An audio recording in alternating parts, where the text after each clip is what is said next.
ભાજપ હાય રે ભાજપ હાય રે ભાજપ હાય રે ભાજપ હાય રે ભાજપ अरे भाजप को वोट दोगे तो ऐसे खाने पाओगे, अरे भाजप को वोट दोगे तो ऐसे खाने पाओगे, अरे भाजप को वोट दोगे तो ऐसे रोड पाओगे। अरे भाजप को वोट दोगे तो हाय रे भाजप, हाय रे भाजप। નર્મદા જિલ્લામાં રસ્તાઓની હાલત અતિશય કફોડી હાલતમાં જોવા મળી રહી છે ત્યારે કોંગ્રેસ દ્વારા આજે વિરોધ પ્રદર્શન કરવામાં આવ્યું। નર્મદા જિલ્લાના રાજપીપળા ખાતે કોંગ્રેસ દ્વારા રસ્તા પર ઉતરીને વિરોધ પ્રદર્શન કરવામાં આવ્યું। રાજપીપળાથી ડભોઈ, વડોદરા અને રાજપીપળાથી સ્ટેચ્યુ ઓફ યુનિટીને જોડતો મુખ્ય માર્ગ છેલ્લા ઘણા સમયથી બિસ્માર હાલતમાં છે। રસ્તા પર મોટા મોટા ખાડા પડી ગયા છે। પડેલા ખાડાઓથી લોકો હેરાન પરેશાન થઈ ગયા છે। રસ્તા પરથી નાની નાની ડમરીઓ ઉડીને આંખોમાં જાય છે અને તેથી આંખોને પણ નુકસાન પહોંચે છે, પણ તંત્ર જાણે કુંભકર્ણની નિંદ્રામાં હોય તેમ લાગી રહ્યું છે। આ મુખ્ય માર્ગ પરથી હજારો વાહનોની દરરોજ અવરજવર થાય છે। ખરાબ રસ્તાને કારણે વારંવાર અકસ્માત સર્જાય છે, જેમાં કેટલાય જીવલેણ પણ નીવડ્યા છે। ત્યારે કોંગ્રેસના પૂર્વ ધારાસભ્ય પીડી વસાવા સાહેબ અને કાર્યકર્તાઓ દ્વારા આજે પ્રદર્શન કરવામાં આવ્યું। આંદોલન દરમિયાન સરકાર વિરુદ્ધ ભાજપ કો વોટ દોગે તો ऐसा ही रोड पाओगे ના સૂત્રોચ્ચાર કર્યા અને રસ્તાનું તાત્કાલિક કામ શરૂ થાય તેવી માંગ કરી હતી। પૂર્વ ધારાસભ્ય પીડી વસાવા સાહેબે શું નિવેદન આપ્યું? રિપોર્ટર મુનાફ શેખ, રાજપીપળા, નર્મદા। અત્યારે વિરોધ કરવાનું કારણ એટલું જ છે કે રાજપીપળાથી સ્ટેચ્યુ ઓફ યુનિટીને જોડતો રસ્તો એટલી બદતર હાલતમાં, એટલી ખરાબ હાલતમાં છે કે સામાન્ય માણસ તો નહીં, પણ 4 વ્હીલ તો તમે કેવી રીતે જાઓ?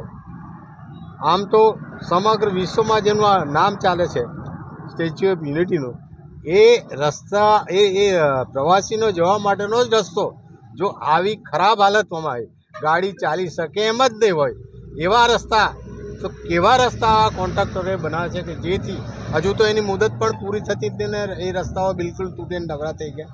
આમ તો સ્ટેચ્યુ ઓફ યુનિટીને જોડતા રસ્તા લેટેસ્ટ ટેકનોલોજી થયેલા રસ્તા છે, તો પછી એ રસ્તામાં ગાબડા કેવી રીતે પડે, એ રોડ તૂટી કેવી રીતે જાય, એ પણ એક સંશોધનનો વિષય છે ભાઈ।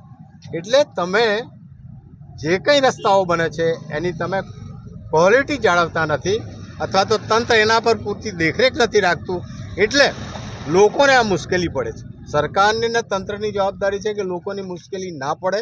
લોકોની મુશ્કેલી પડે તો એના માટે તાત્કાલિક તાબડતોડ યુદ્ધના ધોરણે એ રસ્તાઓને રિપેર કરવા જોઈએ અને લોકોને એ સુવિધા આપવી જોઈએ, પણ સરકાર એમાં નિષ્ફળ ગઈ છે, તંત્ર નિષ્ફળ ગયું છે કે જ્યારે આવું થાય છે। ગયા વર્ષે પણ આ જ ખરાબ પરિસ્થિતિમાં આ રસ્તો હતો, છતાં પૂરે છે અને તૂટી જાય છે, પૂરે છે અને તૂટી જાય છે। એના કરતાં તો એવી કંઈ ટેકનોલોજી રસ્તા બનાવો કે વર્ષો સુધી જેની કાંકરી પણ ખરે ના એવા રસ્તા સરકારે બનાવવા જોઈએ, લોકોને સુવિધા આવે। તો તમે નામ કરશો કે ના ભાઈ ત્યાં કંઈક સ્ટેચ્યુ ઓફ યુનિટીમાં કંઈક છે, તો લોકો જે પ્રવાસીઓ આવે છે એ પણ આવતા બંધ થઈ જશે। આવા નવા રસ્તા હશે તો લોકોના હાડકાં તૂટી ગયા, કેટલા એક્સિડન્ટ બી થયા, પણ સરકાર એમાંથી બોધપાઠ લઈને સારા રસ્તા બનાવે, એ જાતની અમારે નાંદોદ તાલુકા કોંગ્રેસ સમિતિની એક વિનંતી ને ભલામણ છે। થોડા સમય પહેલા કલેક્ટર સાહેબ અને માર્ગ મકાન વિભાગના ઉચ્ચ અધિકારીઓની જાહેરાત કરી હતી મીડિયાની ઇન્ટરવ્યુમાં કે અમે સિમેન્ટ કોન્ક્રીટથી ખાડા રોડના ભરવાના છે, તો તમારા નિરીક્ષણમાં એવું કંઈ જોવામાં આવ્યું છે? આમ તો સિમેન્ટ કોન્ક્રીટના રસ્તો તો મેં રાજપીપળાથી સ્ટેચ્યુ ઓફ યુનિટી સુધી કાંઈ કોઈ ઠેકાણે જોયો નથી, તો એ તો હું તો એ સ્ટેટમેન્ટ પણ વાંચ્યું પણ નથી ને મેં હતો પણ નહીં, પણ જો કહ્યું હોય તો એમને કરવું જોઈએ। સરકાર એક વખત કમિટમેન્ટ કરે તો પછી એને પરિપૂર્ણ કરવું જોઈએ કોઈ પણ સંજોગોમાં, ને એમને કને ક્યાં ખોટ છે ભાઈ?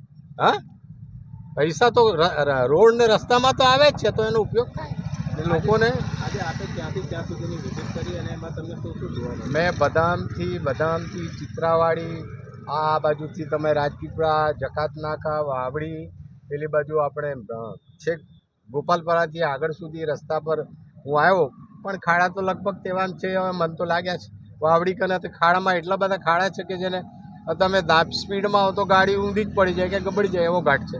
તો જ્યાં આવા રસ્તાઓ છે ત્યાં યુદ્ધના ધોરણે તાત્કાલિક એની સરફેસ જે કંઈ સ્ટોન નાખવા હોય, પથ્થર નાખવા હોય એને નાખીને સમતળ બનાવે અને ખાડાના જે છે એને ઉપર લાવીને સરખા બનાવે એ જાતની અમારી માગણી છે. તો સરકાર આ કરવું જોઈએ. માર્ગ ને મકાન એના માટે તો માર્ગ ને મકાન વિભાગ છે ને, આ તો શું છે કે સ્ટેટમાં આવે છે આ રસ્તો. તો સ્ટેટમાં તો પૂરતી સામગ્રી છે, પૂરતા એમની પાસે સારા એન્જિનિયરો પણ છે, કોન્ટ્રાક્ટરો પણ છે. હવે એકાદ સપ્ટેમ્બરની ધૂમધામથી તૈયારીઓ ચાલે છે, ખાડા નહીં પૂરા થતા. તંત્રે જોવાનું છે ને, તંત્રે જોવાનું છે.